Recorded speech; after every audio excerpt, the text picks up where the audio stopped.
buat kesempatan di sore hari ini Bapak, kami bisa berkumpul di tempat ini untuk memuji-Mu, menyembah-Mu, untuk mendengarkan firman. Kami juga bersyukur kami bisa beribadah di tempat ini Bapak. Aku berdoa setiap pikiran menerima, setiap hati terbuka terhadap firman-Mu. Firman-Mu pasti bertumbuh di dalam hati kami, firman-Mu pasti terbuah di dalam hidup kami. Aku berdoa setiap hati terbuka untuk kasih-Mu, kasih-Mu yang tidak pernah gagal, kasih-Mu yang menyembuhkan, kasih-Mu yang memulihkan, kasih-Mu yang mengubahkan. Dalam nama Yesus, amin. Selamat sore Bapak Ibu semuanya. Selamat sore. Pertama-tama saya mau mengucapkan terima kasih mewakili tim Karis kepada Ibu Yohana dan teman-temannya yang telah memberikan kesempatan kepada kami untuk melayani di tempat ini. Juga terima kasih buat Bapak Ibu semua yang bersedia hadir dalam ibadah sore hari ini. Nah, saya tahu dikasih tugas di tempat ini itu udah dari 1,5 bulan yang lalu oleh pimpinan saya. Waktu saya dapat tugas, saya bertanya, topik apa yang akan saya bawa? Katanya bebas gitu, nggak ada ditentukan topik. Nah, saya waktu itu, saya nggak tahu mau bawa topik apa. Nah, malamnya saya renungin, ada satu kata terbesit di hati saya adalah kasih Allah. Nah, makin saya renungin, saya makin yakin bahwa topik yang harus saya bawa adalah kasih Allah. Topik ini udah sangat sering kita dengar, mungkin juga sering orang berkata kepada kita, Tuhan sayang kamu. Tapi berapa banyak dari kita yang benar-benar teguh tentang kasih Allah ini? Itu adalah pertanyaannya. Dan firman hari ini bukan hanya buat Bapak Ibu, tapi juga buat pribadi saya, karena firman itu pedang bermata dua. Bahkan juga dari orang-orang yang saya kenal, tidak sedikit yang skeptis ataupun ragu. Pas kita bilang Tuhan mengasihi kamu, mereka ya seperti itu. Juga ada yang seperti roller coaster Bapak Ibu. Jadi hari ini ketika mereka melakukan semuanya baik, mereka percaya dan yakin, ya Tuhan sayang saya gitu. Tapi giliran mereka gagal atau tidak memenuhi standar, mereka akan merasa kayaknya Tuhan gak sayang saya deh gitu. Jadi naik turun. Nah, kita akan pelajari mengapa itu bisa terjadi. Next. Yang pertama adalah terjebak dalam menyamakan Tuhan dengan manusia. Next. Secara mental tentu kita tahu ya, Tuhan itu jelas berbeda dengan manusia. Yang pertama, kasih Tuhan itu tak bersyarat, sedangkan kasih manusia bersyarat. Tuhan itu sempurna dan manusia memiliki kekurangan. Ini pasti kita semua tahu. Tapi kita itu memiliki kecenderungan untuk menarik informasi dari pengalaman-pengalaman hidup. Entah itu dari masa kecil, entah itu dari pola asuh, entah itu dari perlakuan orang-orang di sekitar kita. Sehingga untuk menilai kasih Allah itu, kita itu seringnya terjebak memakai informasi-informasi yang itu gitu. Contoh yang paling sering adalah kegagalan Bapak duniawi itu sangat mempengaruhi persepsi kita terhadap Bapak surgawi kita. Itu terjadi dalam hidup saya Bapak Ibu. Sedikit cerita, saya itu berasal dari Bangka, di sebuah desa yang desa kecil. Nah, bapak saya adalah orang tua yang luar biasa, seorang pekerja keras, ibu saya juga. Tapi karena di desa dan nggak punya pendidikan yang memadai, bapak saya hanya seorang buruh bengkel dengan pendapatan yang pas-pasan, bahkan sering kurang. Jadi untuk membesarkan 4 anak dan menyekolahkan mereka semua itu kurang gitu. Saya tahu ibu saya sering ngutang di warung depan gitu. Nah, karena itu berlangsung, jadi saya dari kecil tuh untuk jajan tuh kadang ada, kadang enggak. Jadi gimana supaya saya bisa jajan? Saya jualan, pernah jualan ikan gitu. Bukan ikan buat makan ya. Jadi saya pelihara ikan hias. saya jual ke teman-teman 100, 200, cuman dulu ya gitu 500, 1000 gitu. Nah saya kadang dapat jajan dari situ. Terus berlanjut sampai SMP, sampai SMA, tuh kadang-kadang saya tuh cari kerjaan gitu, entah apalah, ikut kerja timah, ikut kerja kebun, itu udah biasa. Nah tanpa saya sadar, pola pikir itu tuh tertanam dalam diri saya, bahwa untuk menyelesaikan sesuatu, saya harus melakukan sendiri dengan kekuatan saya. Karena orang tua saya tidak mampu. Contohnya saya mau kepengen sepeda di umur mungkin 7 tahun atau 8 gitu, saya mau kepengen sepeda. Itu bapak saya nggak bisa beliin sampai 2 tahun baru kebeli gitu. Saya nggak menyalahkan bapak saya udah bilang dari awal bapak saya luar biasa, ibu saya juga. Cuma waktu itu ya keadaannya seperti itu. Nah tanpa saya sadar pemahaman ini masuk ke dalam hati saya. Sampai suatu hari Bapak Ibu, gambaran tentang saya harus mengusahakan sesuatu untuk menyelesaikan masalah saya itu terus berlangsung sampai saya dewasa. Jadi kalau saya ada masalah, aku harus ngapain nih untuk menyelesaikan ini gitu. Saya udah terbiasa nggak cari orang tua gitu, nggak cari bapak gitu. Karena dulu udah terbiasa, bapak saya nggak punya gitu. Nah sampai suatu hari saya lagi makan bersama istri saya nggak lagi ngerenungin masalah itu, tapi pas lagi makan tiba-tiba saya dengar suara di hati saya, jangan samakan aku dengan bapak duniawimu. Waktu saya dengar itu, air mata saya menangis, saya nggak bisa bendung, istri saya di depan kaget, kamu kenapa katanya. Saya nggak kaget gitu dengar itu. Pas saya dengar suara itu, saya langsung tahu, saya langsung teringat masa kecil saya. Bagaimana saya berjuang sendiri untuk keinginan-keinginan saya gitu. Nah itu salah satu contohnya Bapak Ibu, bahwa apa yang kita terima, informasi-informasi yang kita terima itu mempengaruhi kemampuan kita memahami kasih Allah ini. Nah sampai kita menerima pewahyuan pribadi, informasi-informasi itu pasti mempengaruhi kita. Pewahyuan itu apa Bapak Ibu? Secara sederhana pewahyuan adalah kita mengalaminya sendiri. Jadi contohnya gini, orang bilang madu itu manis gitu. Tapi selama kita belum mencobanya sendiri, itu samar-samar. Manisnya seperti apa? Manis seperti gula kah? Enggak, beda. Madu sendiri, punya ciri khas sendiri. Manis seperti permen kah? Enggak, beda. Madu punya ciri khas sendiri. Tapi sampai kita coba sendiri itu madu, kita tahu, oh kayak gini manisnya madu. Sama Bapak Ibu, pewahyuan itu seperti itu. Kita mungkin sudah dengar ribuan kali, puluhan kali orang bilang Tuhan tuh sayang kamu. Tapi Bapak Ibu, selama itu belum jadi pewahyuan bagi Bapak Ibu. Bapak Ibu kita semua Bu, akan cenderung menarik semua informasi dari masa kecil kita, dari orang-orang sekitar kita, bagaimana kita diperlakukan. Jadi itu yang pertama. Next, Bob. Nah, belum lagi sebagian kecil dari kita mungkin mengalami kasus-kasus yang ekstrim. Contohnya ditolak, ditelantarkan, dititipkan di saudara, dititipkan di panti asuhan. Itu juga mempengaruhi kita, Bapak Ibu. Nah, ini saya ada ayat yang luar biasa bagus bagi yang pernah mengalami itu, yaitu di Mazmur 27 ayat 10. Sekalipun ayahku dan ibuku meninggalkan aku, namun Tuhan menyambut aku. Kabar baiknya Tuhan tidak akan menolak Anda, Tuhan juga selalu menyambut Bapak Ibu. Luar biasa Tuhan kita Bapak Ibu. Lalu poin berikutnya,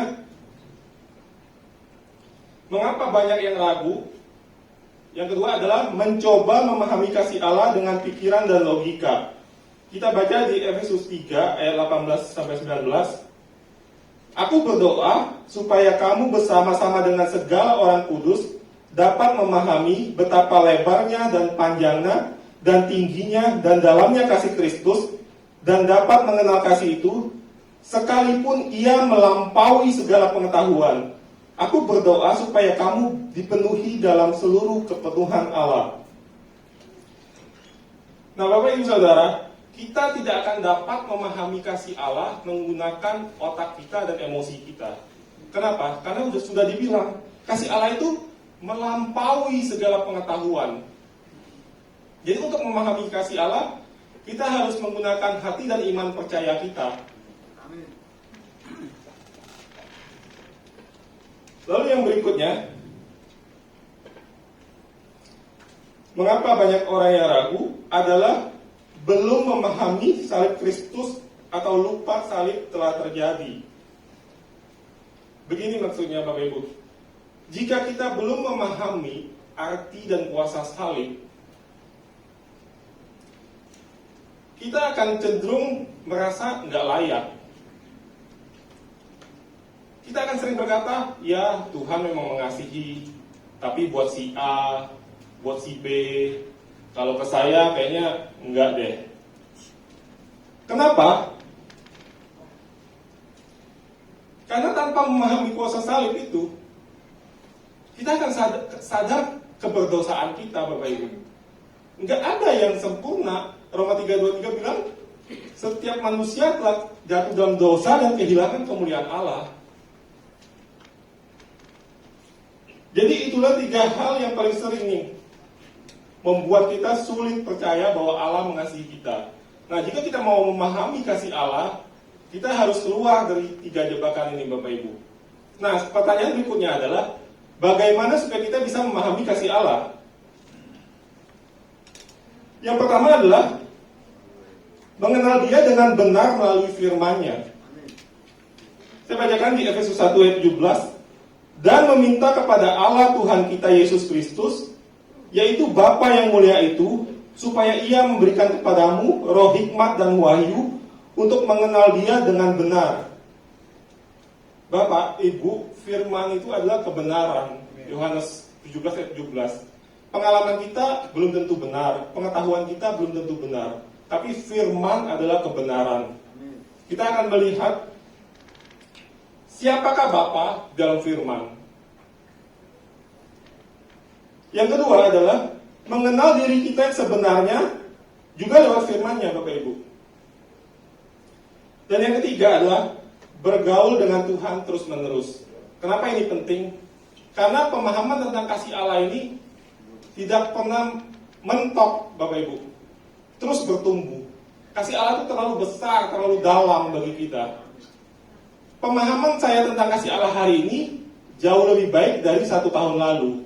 Pemahaman kasih Allah saya 1 tahun lalu jauh lebih baik dari 3 tahun lalu. Kita akan terus bertumbuh Bapak Ibu. Inilah pentingnya kita menjalin hubungan dengan Tuhan. Ada fellowship dengan Tuhan, ada interaksi dengan Tuhan, dengan Roh Kudus, dengan firman.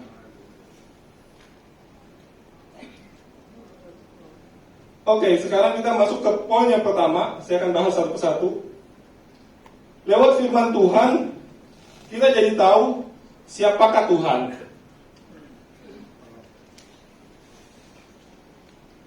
Yang pertama adalah Allah adalah kasih. 1 Yohanes 4 ayat 8, barang siapa tidak mengasihi, ia tidak mengenal Allah, sebab Allah adalah kasih. Nah, kalimat terakhir dari ayat ini perlu kita baca sebenarnya pelan-pelan. Allah adalah kasih. Tuhan tidak bilang, aku punya kasih. Tentu Tuhan punya kasih, tapi Tuhan bilang, aku sendiri adalah kasih. Saya pernah merenungkan ayat ini, artinya seperti ini Bapak Ibu. Kalau saya bilang, saya adalah terang. Artinya apa? Saya tidak akan bisa berhenti menerangi. Kalau saya stop menerangi, saya bukan terang lagi. Saya juga nggak bisa nggak menerangi. Kalau saya bilang saya terang, saya akan selalu menerangi. Mau dimanapun, mau kapanpun, saya akan selalu menerangi. Kalau saya stop menerangi, saya bukan terang lagi. Nah, Allah bilang dia adalah kasih. Kalau begitu dia juga nggak bisa nggak mengasihi, karena dia adalah kasih. Tuhan juga nggak bisa berhenti mengasihi, karena dia adalah kasih. Kalau Tuhan berhenti mengasihi, Tuhan berhenti jadi Tuhan.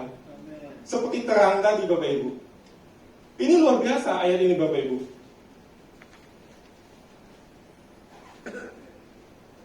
Yang kedua, Tuhan adalah next bro. Tuhan adalah Bapa yang sempurna, Bapa yang baik, Bapa yang kekal. Ayatnya di Yesaya 9 ayat 6, di situ adalah dibilang, sebab seorang anak telah lahir untuk kita, seorang putra telah diberikan untuk kita, lambang pemerintahan ada di atas bahunya, dan namanya disebutkan orang penasihat ajaib, Allah yang perkasa, Bapa yang kekal, Raja damai. Bapa yang kekal artinya apa? Dia Bapa selama-lamanya. Kekal artinya Abadi. selama-lamanya, betul Bapak, abadi. Dia nggak pernah berhenti jadi Bapak kita, dia akan selamanya jadi Bapak kita. Nah, sebagai Bapak, di Lukas 11 ayat 13 dibilang gini, jadi jika kamu yang jahat tahu memberi pemberian yang baik kepada anak-anakmu, apalagi Bapamu yang di sorga, Ia akan memberikan Roh Kudus kepada mereka yang meminta kepadanya. Nah dulu ya, waktu saya baca ayat ini, saya sering terganggu, Bapak Ibu Saudara, dengan kalimat pertamanya, jika kamu yang jahat. Saya merasa sebagai orang tua saya nggak jahat, tapi kenapa ayat ini bilang kamu yang jahat ya? Nah sampai suatu saat saya dapat pengertian begini Bapak Ibu. Jika contohnya kita beli mobil yang harganya 200 juta, nah mobil itu nggak jelek, nggak buruk, nggak murahan gitu, udah lumayan gitu. Tapi begitu mobil itu disandingkan dengan mobilnya konglomerat Arab yang harganya 100 M misalnya, mobil itu jadi terlihat murah Bapak Ibu, terlihat buruk gitu. Nah, kenapa ayat ini bilang kamu yang jahat? Kita ini nggak jahat sebagai Bapak. Tapi jika saya dibandingkan dengan Tuhan yang luar biasa baiknya, saya ini seolah-olah terlihat kurang baik Bapak Ibu. Betapa baiknya Dia, sehingga kita ini terlihat, kita sebagai orang tua udah cukup baik, tapi terlihat jahat. Wow, luar biasa Bapak kita Bapak Ibu. Nah, sebagai Bapa yang baik dan Bapa yang sempurna, Allah telah menyediakan semuanya untuk kita. Dia nggak menahan apapun Bapak Ibu. Dulu ya, sebelum saya ngerti kebenaran, kalau saya sakit, Tuhan, tolong Tuhan, sembuhkan saya Tuhan. Kalau saya lagi ada perlu keuangan atau apa, Tuhan, tolong Tuhan.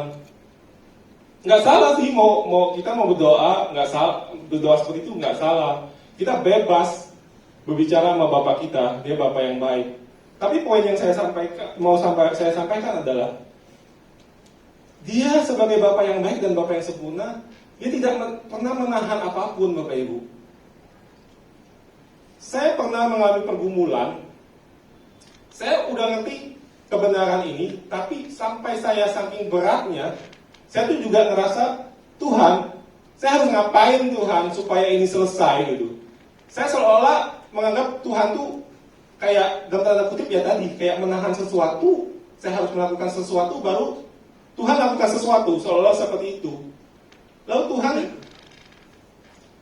tanya saya dalam perenungan itu seperti ini di hati saya, jika kamu mampu menyediakan semua yang terbaik buat anak-anak kamu, artinya kamu mau jamin dia nggak pernah sakit, kamu mampu jamin dia selalu baik keadaannya, kamu mampu jamin rumah tangganya selalu baik, maukah kamu melakukan itu?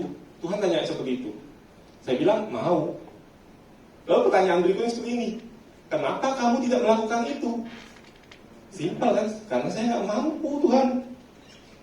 Nah Tuhan tanya lagi, kalau kamu mampu, kamu lakukan nggak?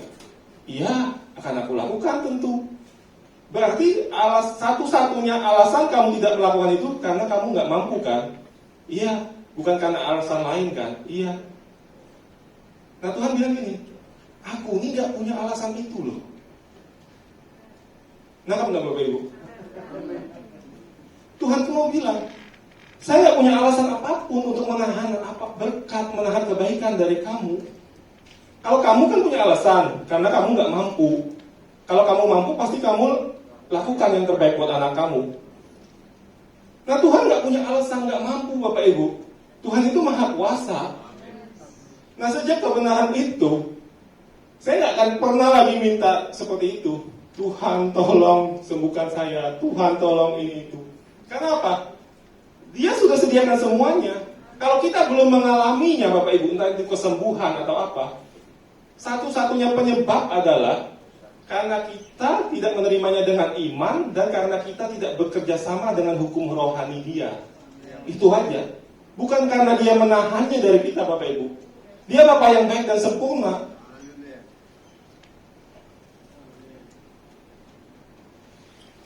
Lalu di poin kedua, lewat firman Tuhan, kita jadi tahu siapakah kita.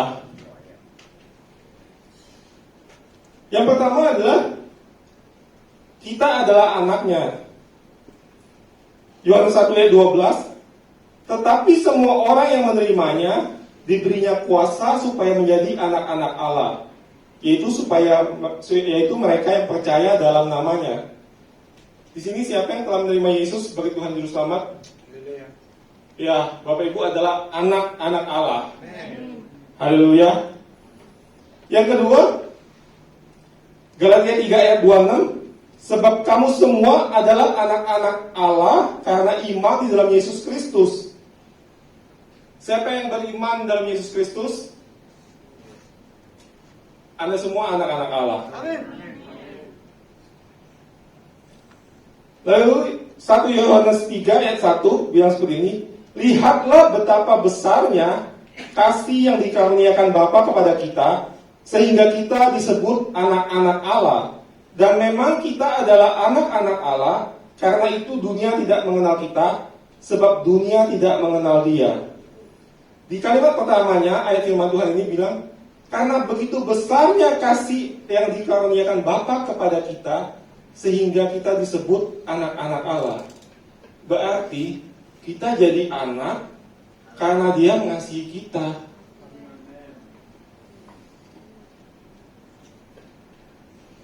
Nih, Yakobus 1 ayat 18 ini bagus banget Bapak Ibu. Atas kehendaknya sendiri, Ia telah menjadikan kita oleh firman kebenaran, ya, supaya kita pada tingkat tertentu menjadi anak sulung di antara semua ciptaannya. Wow. Atas kehendaknya sendiri loh. Kita ini ada karena Bapa tuh menginginkan seorang anak. Ibarat orang yang udah menikah lama merindukan seorang anak. Kita ada tuh karena Bapa menginginkan seorang anak, seorang putra atau putri. Kita ada bukan kebetulan Bapak Ibu. Atas kehendaknya sendiri. Dan di ayat terakhirnya ini dibilang kita menjadi anak sulung. Masa lalu kita bisa saja orang bilang anak nggak kepake, anak yang tidak diinginkan, anak yang dibuang, anak yang tidak berguna, apalah disebut. Tapi firman Tuhan bilang kita dilahirkan kembali oleh firman kebenaran, kita menjadi anak sulung Bapak Ibu. Jadi kita harus percaya pada jati diri kita yang baru. Siapa kita setelah kita lahir baru Bapak Ibu? Anda semua anak sulungnya Bapa. Luar biasa banget ya. Saya tuh ngerasa plong untuk menyampaikan ini Bapak Ibu. Kenapa? Semuanya firman Tuhan. Ini bukan teori pribadi saya. Dan yang saya sampaikan tentang Dia semua, bukan tentang saya. Yang kedua, kita adalah roh yang memiliki jiwa dan tinggal di dalam tubuh.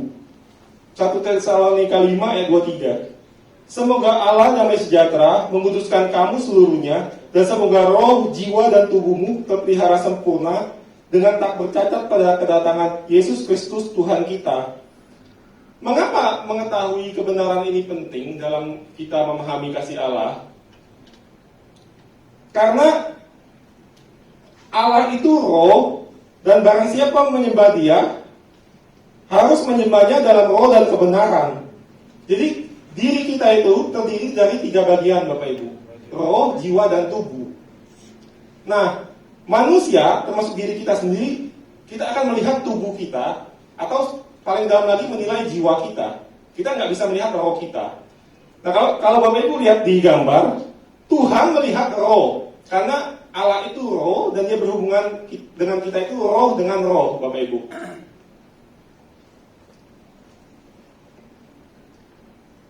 Nah, kalau kita melihat kepada tubuh dan jiwa kita, pasti kita akan menyadari ketidaksempurnaan dan selalu berujung kepada perasaan tidak layak. Mana mungkin sih Tuhan mengasihi saya kurang ini, kurang itu, atau saya telah melakukan ini, melakukan itu. Tapi Bapa melihat roh kita. Nah, seperti apa keadaan roh kita di hadapan Tuhan bagi kita yang telah lahir baru?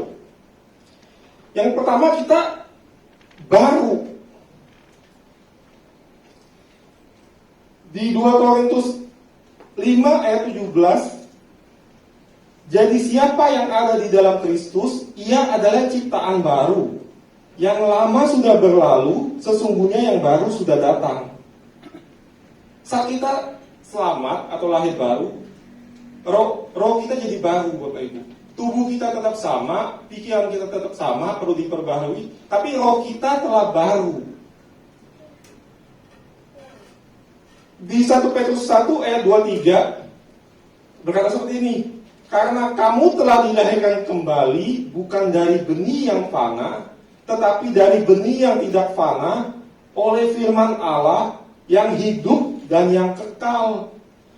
Luar biasa, Bapak Ibu. Jadi proses atau kejadian momen kita lahir baru bukanlah sebuah pengalaman emosional saja, Bapak Ibu. Itu terjadi sesuatu yang luar biasa di dalam roh kita. Roh kita dilahirkan kembali oleh firman Allah yang hidup dan yang kekal. Ini luar biasa kalau kita mengerti ini, Bapak Ibu. Jadi apapun masa lalu kita, apakah kita pernah membuat kesalahan besar, apakah kita pernah dipenjara, apakah kita pernah dicap orang yang tidak berguna, apalah masa lalu kita. Ketika kita lahir baru, kita menjadi pribadi yang baru, Bapak Ibu. Jangan hidup lagi membawa jadi diri yang lama. Jangan lagi menghukum diri karena kesalahan yang lama, Bapak Ibu.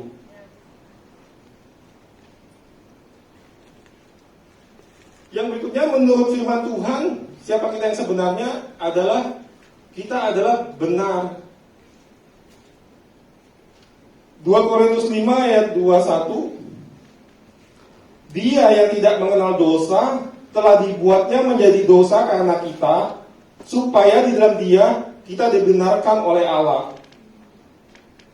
Jadi kita benar bukan karena apa yang kita lakukan, Bapak Ibu, tapi karena apa yang telah Yesus lakukan. Roma 5 ayat 1, sebab itu kita yang dibenarkan karena iman, kita hidup dalam damai sejahtera dengan Allah oleh karena Tuhan kita Yesus Kristus. Kita dibenarkan oleh iman, bukan oleh perbuatan baik kita. Kita benar saat ini karena darah Yesus menghapus semua dosa kita, Bapak Ibu. Jadi itulah jati diri dan identitas kita yang sesungguhnya menurut firman Tuhan. Lalu poin ketiganya, lewat firman Tuhan kita jadi tahu apa yang telah Dia lakukan dan sedang lakukan, dan bagaimana sikapnya terhadap kita. Nah, seperti apa sikap Tuhan terhadap kita? Yang pertama,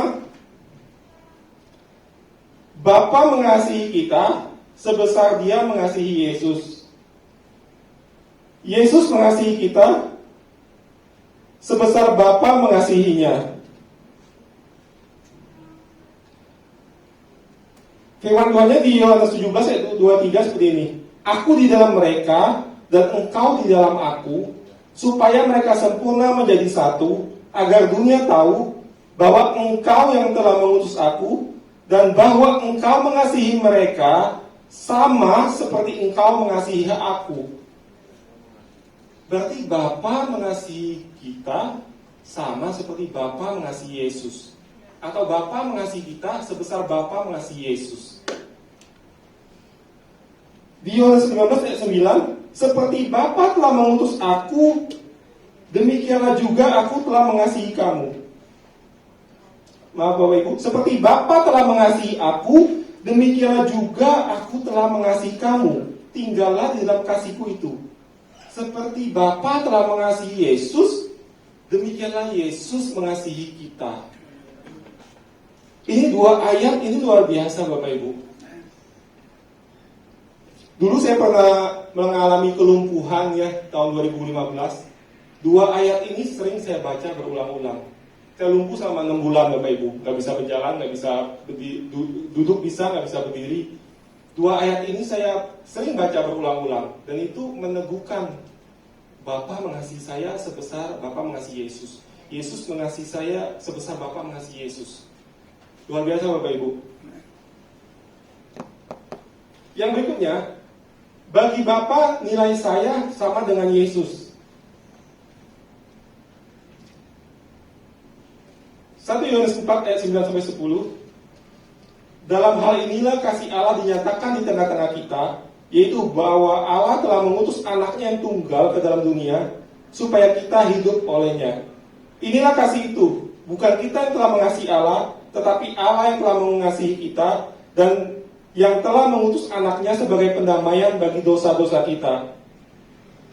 Lalu di Roma 8 ayat 32, ia yang tidak menyayangkan anaknya sendiri, tetapi yang menyerahkannya bagi kita semua, bagaimanakah mungkin ia tidak mengaruniakan segala sesuatu kepada kita bersama-sama dengan dia?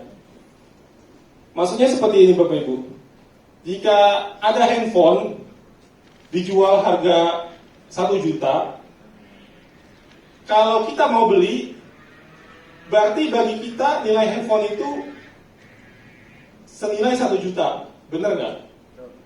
Kalau menurut kita nilainya 500.000, kita nggak akan mau beli, betul nggak? Karena kemahalan.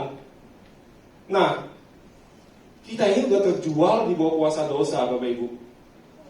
Kita ini terhilang, tersesat. Nah, supaya kita ini menjadi anaknya, Bapa itu memberikan Yesus. Nangkep ya? Berarti nilai saya dan Bapak Ibu Saudara sama dengan Yesus. Seperti handphone tadi. Kalau harga 1 juta kita mau bayar, berarti bagi kita nilainya handphone itu sama dengan uang 1 juta. Benar ya? Kalau nggak sama kita nggak akan mau beli. Nah, Bapak memberikan Yesus supaya Anda semua jadi anaknya. Berarti betapa mahalnya Bapak Ibu. Nilai Anda sama dengan Yesus. Ini luar biasa banget Bapak Ibu. Yesus nggak mati buat semua orang Bapak Ibu. Maksudnya seperti ini, Yesus mati buat semua orang, tapi bukan berarti Yesus itu datang karena dunia ini banyak orang. Nggak seperti itu Bapak Ibu. Jika Anda sendiri, dia tetap datang. Karena satu jiwa itu berharga bagi Tuhan. Kita baca di Matius 8 ayat 12-14. Bagaimana pendapatmu? Ini Yesus yang bicara. Jika seorang mempunyai 100 ekor domba dan seekor di antaranya sesat, tidakkah ia akan meninggalkan yang 99 ekor di pegunungan dan pergi mencari yang sesat itu? Dan aku berkata kepadamu, sesungguhnya jika ia berhasil menemukannya, lebih besar kegembiraannya atas yang seekor itu daripada atas yang ke-99 ekor yang tidak sesat. Demikian juga Bapamu yang di sorga tidak menghendaki supaya seorang pun dari anak-anak ini hilang. Wow, seorang aja Bapak gak mau terhilang. Betapa berharganya satu jiwa bagi Tuhan. Saya percaya, saya nggak tahu dengan Bapak Ibu, saya percaya kalau saya sendiri di bumi ini, Yesus tetap datang buat saya. Karena saya tahu lewat firman ini, saya berharga, Bapak Ibu juga sama. Tuhan tidak pernah punya membeda-bedakan orang. Roma 2 ayat 11. Bagi Tuhan semuanya sama.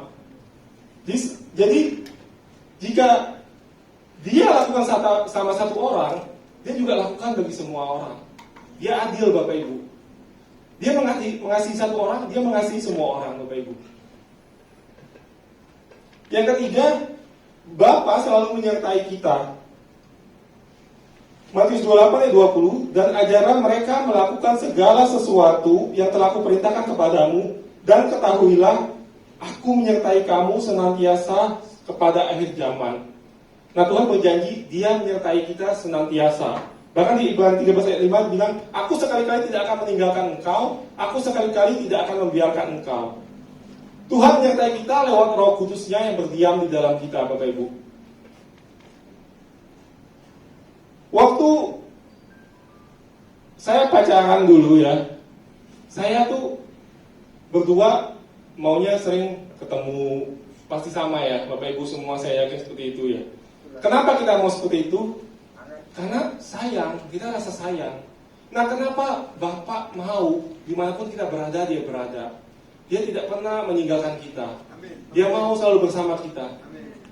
Karena dia sangat mengasihi kita, Bapak Ibu. Dia ada, dimanapun kita berada, dia selalu ada. Kita di toilet, Tuhan ada nggak bersama kita? Ada. Dulu ya, pola pikir saya yang lama, kalau doa jangan di toilet. Jadi kalau di toilet, ada sesuatu yang mau saya omongin sama Tuhan, saya diam dulu, nanti tunggu di kamar gitu. Itu pola pikir saya yang lama. Sampai saya punya anak, Bapak Ibu. Anak ini waktu itu umur 3 tahun. Nah, waktu dia di toilet, dia panggil saya. Kadang kalau mamanya lagi kemana, dia panggil saya. Dedi, selesai gitu. Saya ke sana, saya bersihin dia. Nah, selama saya bersihin dia tuh ngobrol sama saya, Bapak Ibu. Dia ngobrol banyak hal gitu. Dia tanya ini, tanya itu. Nah, saya nggak punya keberatan sama sekali sama dia. Justru saya senang dia ngobrol sama saya. Nah, kalau saya seperti itu sama anak saya punya pengertian, Bapak saya di surga juga nggak keberatan saya ngobrol sama dia di toilet gitu loh. Jadi sudah saya saat itu ada apapun yang saya renungkan di toilet, ya saya ngomong aja. Saya nggak ada beban nanti. Nggak apa-apa kalau kita mau menyiapkan tempat yang terbaik buat berdoa, ya itu bagus Bapak Ibu. Tapi di saat ada sesuatu yang kita mau katakan di toilet, it's okay. Katakan saja, dia Bapak yang mengasihimu.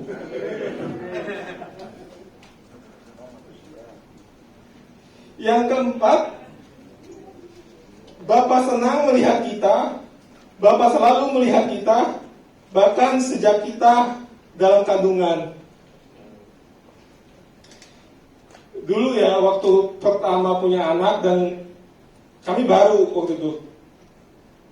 Setiap kali USG kan, setiap udah ketahuan hamil, disuruh 1 bulan sekali, 2 bulan sekali. Setiap kali USG, kami berdua tuh senang. Dokter bilang, di gambar USG itu kelihatan, ini loh hidungnya, ini loh detak jantungnya. Itu tuh kami senang Bapak Ibu. Nah, kita baca di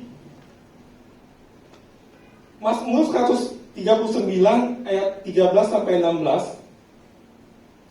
Sebab engkaulah yang membentuk buah pinggangku, menenun aku dalam kandungan ibuku. Aku bersyukur kepadamu oleh karena kejadianku dahsyat dan ajaib.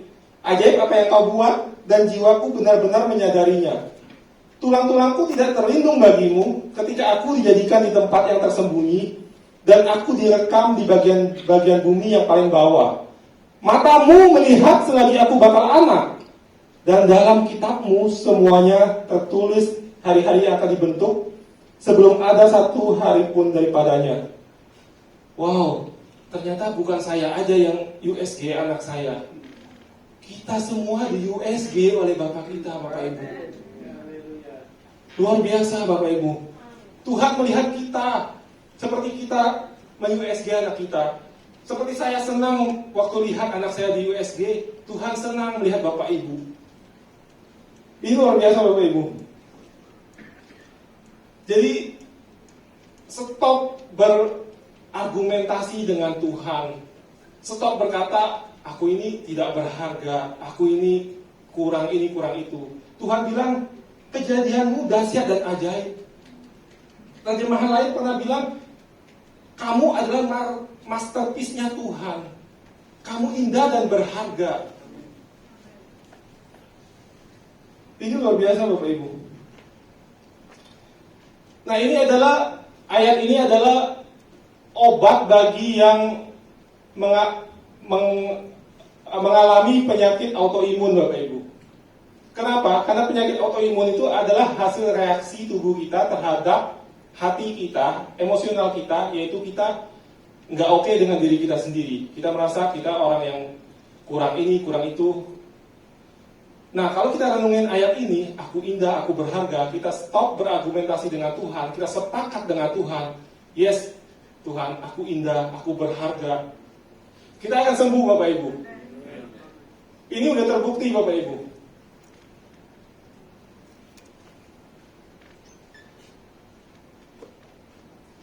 Tuhan tidak hanya selalu melihat kita, tapi setiap dia melihat kita, dia bersuka cita, dia senang Bapak Ibu. Di Yefanya 3:17, Tuhan Allahmu ada di antaramu sebagai pahlawan yang memberi kemenangan. Ia bergirang karena engkau dengan sukacita. Ia membaharui engkau dengan dalam kasih-Nya. Ia bersorak-sorak karena engkau dengan sorak-sorai. Setiap kali Tuhan melihat kita, dia senang Bapak Ibu. Saya memiliki 2 anak ya, putri dan putra. Nah anak saya yang kecil ini, dia sering lewat doang gitu, dia main sendiri. Tapi dia lewat doang, saya bisa senyum loh Bapak Ibu. Dia nggak melakukan apa-apa, dia cuma lewat aja di rumah. Setiap kali saya lihat, saya senyum loh. Saya bisa merasakan apa yang Tuhan rasakan di ayat Yefanya 3 ayat 17 ini. Bapak tuh berkenan kepada kita Bapak Ibu.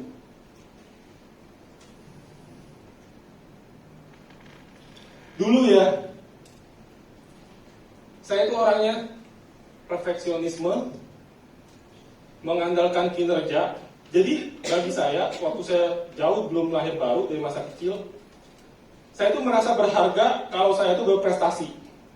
Saya nggak tahu itu pengaruh didikan atau apa, tapi kalau saya juara 2 aja, mama saya tuh marah gitu. Jadi saya dari kelas 1 SD sampai kelas 6 SD, saya juara 1 terus.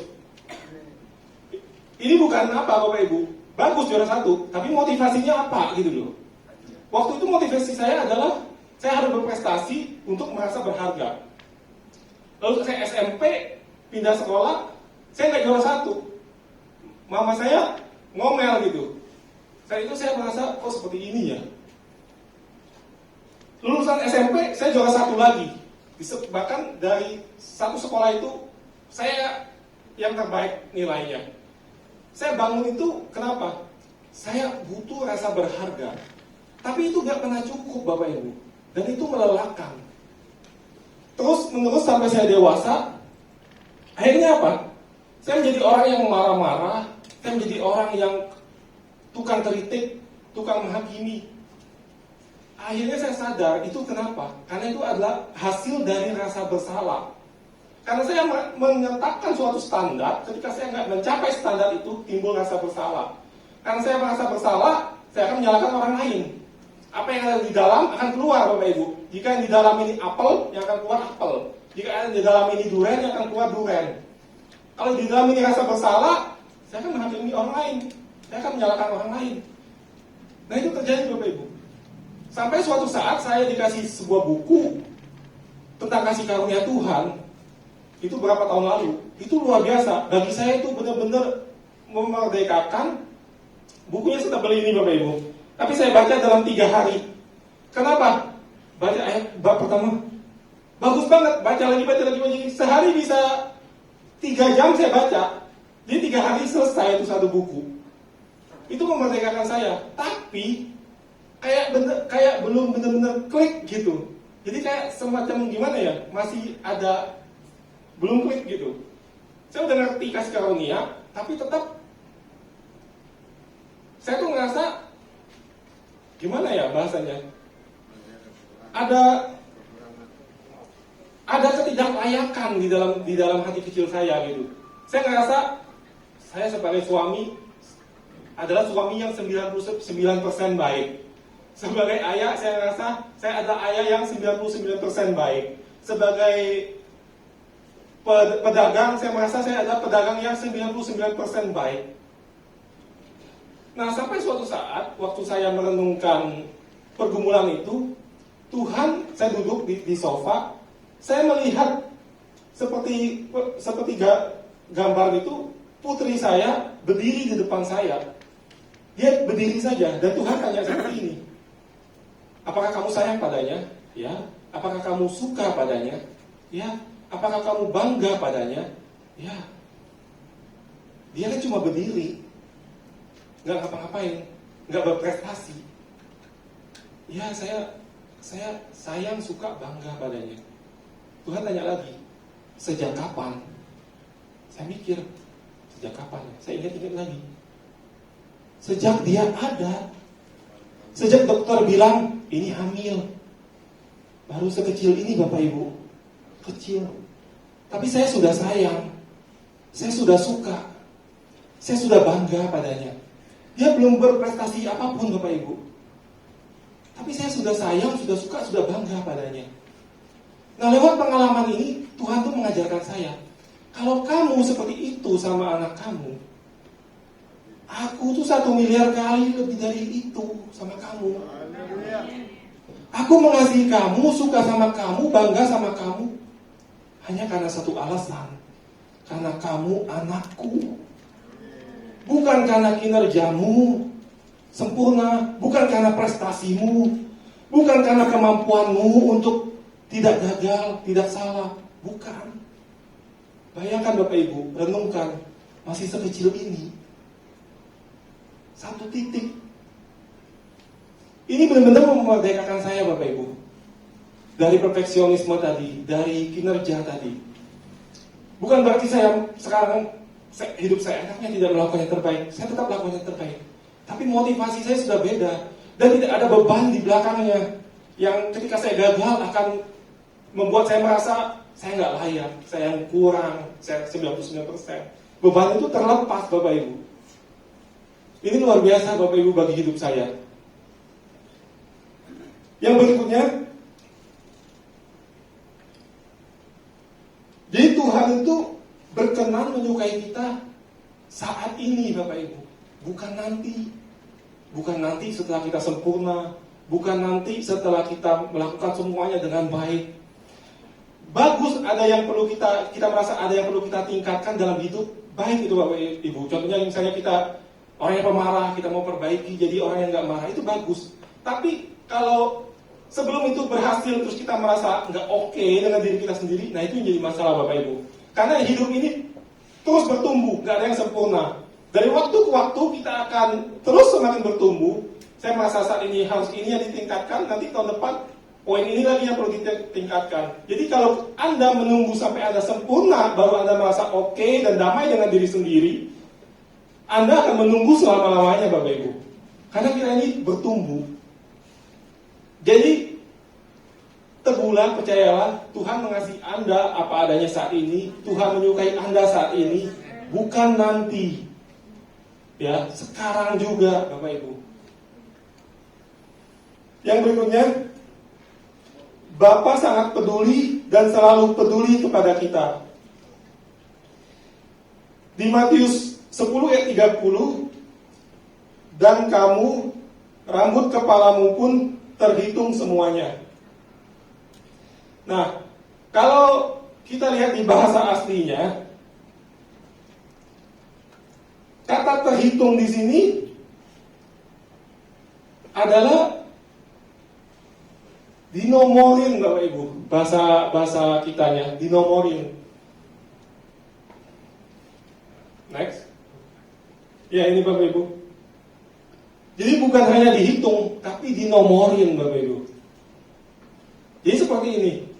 Jika rambut kita rontok satu, Tuhan tuh tahu nomor berapa yang rontok.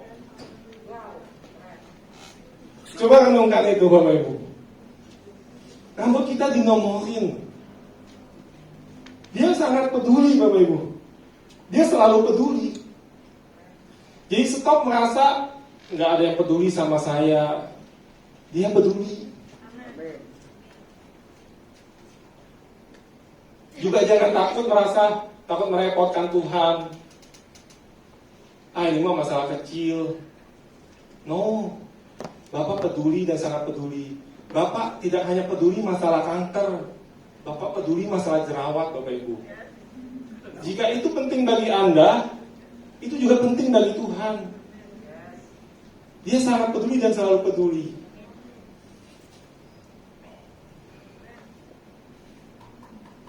Lalu yang berikutnya, kesimpulannya seperti ini. Allah tidak mengasihi kita karena kita titik-titik-titik, karena kita baik, karena kita pintar. Tapi Allah mengasihi kita karena Dia baik, karena Dia kasih, karena Dia Bapa yang kekal, karena Dia Bapa yang sempurna.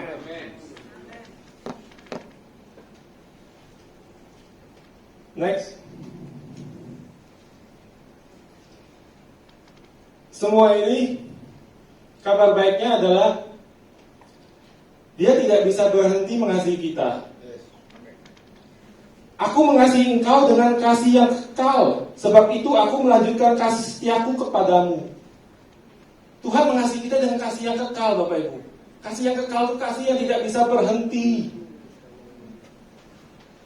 Dia tidak mengasihi kita hanya selama kita berbuat baik.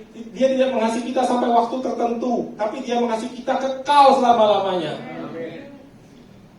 Juga di Roma 8 ayat 38-39, sebab aku yakin bahwa baik maut maupun hidup, baik malaikat-malaikat maupun pemerintah-pemerintah, baik yang ada sekarang maupun yang akan datang, atau kuasa-kuasa, baik yang di atas maupun yang di bawah, atau suatu makhluk lain, tidak akan dapat memisahkan kita dari kasih Allah yang ada dalam Kristus Yesus Tuhan kita. Jadi semua yang kita dengar tadi Bapak Ibu, betapa Allah mengasihi kita, itu tidak pernah dilepaskan dari kita, tidak pernah diputuskan dari kita, tidak pernah dipisahkan dari kita. Kasih Allah kepada kita kekal dan terus menerus ada dalam hidup kita Bapak Ibu. Tidak pernah bisa dipisahkan oleh apapun juga. Luar biasa Bapak Ibu. Saya undang pemusik. Haleluya. Sesungguhnya Dia mengasihi Anda jauh lebih lagi dari apa yang dapat saya sampaikan hari ini Bapak Ibu. Amin.